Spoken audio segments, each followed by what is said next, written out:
What we know from just a narrative perspective is that somebody inside government at some point went into the Service Alberta files and pulled the records for this cell phone bill that Thomas Lukaszuk ran up when he was in Poland in the fall of 2012. Now, he was on vacation, but this was accrued on a government cell phone.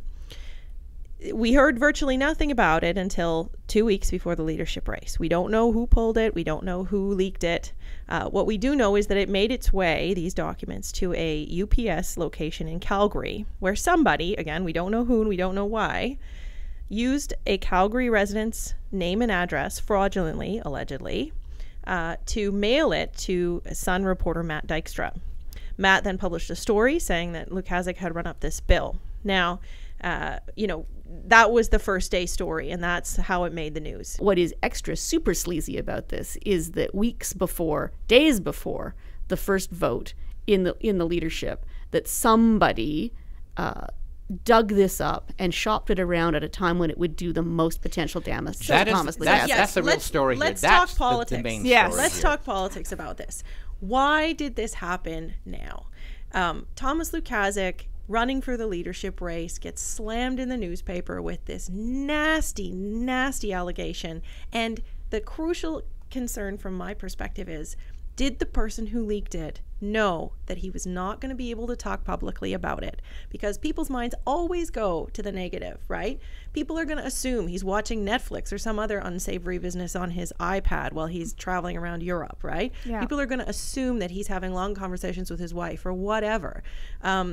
They're not going to assume that he's working on government business. And he was precluded from saying anything about what he was talking about. It wasn't until the journalists in this city went to the courthouse, got a copy of the documents, and when I called him yesterday, the relief in his voice at being able to discuss at least a part of what had happened was palpable.